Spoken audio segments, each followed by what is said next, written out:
Hey guys, Adam Prowse here for our question and answer section of the week. Our first question has been asked by Craig Rolls, and it's a good question. It's one that I would sort of expect coming from most people. It's a supplement question. The hard bit about supplement questions for me is that it's always a bit controversial because, obviously these videos are going to be like my beliefs and what I've learned from, years of personal training and trying supplements and different things myself and seeing the results and all the non-results. Obviously it's my opinion, so don't get too offended or take it all for Bible knowledge, but yeah, it is definitely what I believe, and I'm just going to tell you that because that's all I can really do. So Craig's question here, I'll read it out for you, and by the way, Craig, thank you for putting this question in, and you will get a free personal training session as well, mate, for doing this, so well done. So the question that Craig has given me is, I've been thinking about using pre and post workout shakes for a little while. What brands do you recommend, and should I use them at all, as I still have a fair bit of fat to burn around the midsection? So he's pretty much asking, do I need, pre-workout shakes and post-workout shakes, so before and after workout shakes, to help me lose that little bit of extra fat and, give me the edge? Now, it's a bit of a double-sided question. Really, at the end of the day, I would say no. But see, and you've got to understand, I'm not for or against supplements. I'm fine with them either way. I think sometimes they can have great benefits for people and other times they can just be a little bit, I feel that sometimes people just get on the bandwagon of maybe trying to get results easier and faster when it's not necessarily the way. Especially with people trying to lose weight and, pre and post workout.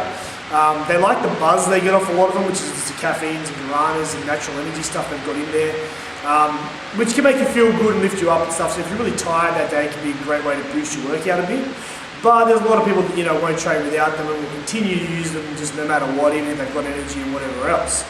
So also the other side of this equation is that really if you're not training like 5-6 days a week or training 8 to 10 hours a week, then the supplements probably aren't really going to be needed in a lot of cases, depending what the supplement is and that sort of thing. So, it is a touchy subject, and I'm just going to give you my advice based on what I think.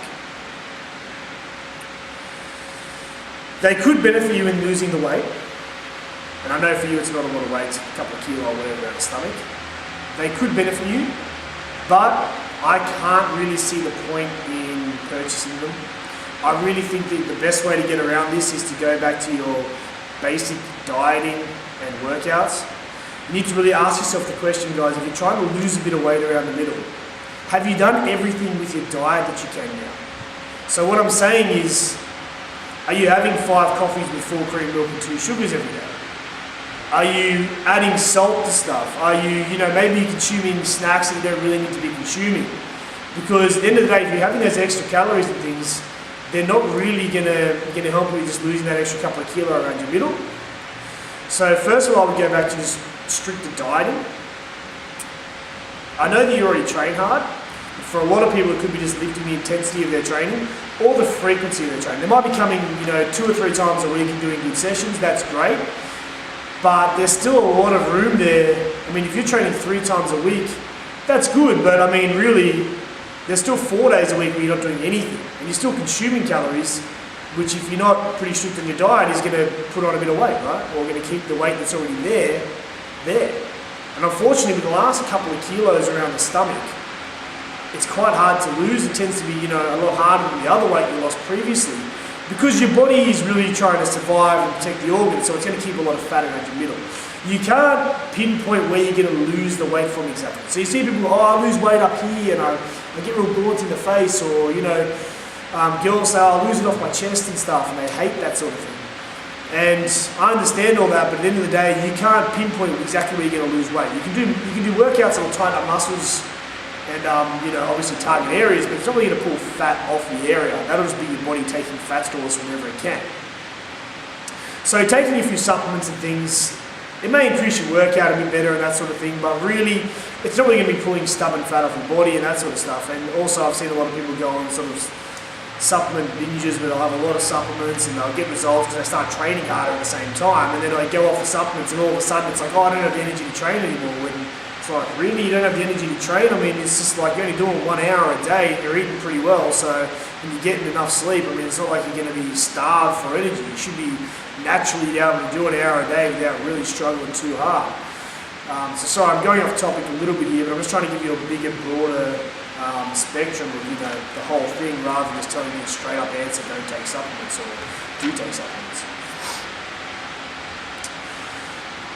If you're going to take them, that's fine. Just don't expect miracles and don't become dependent on them.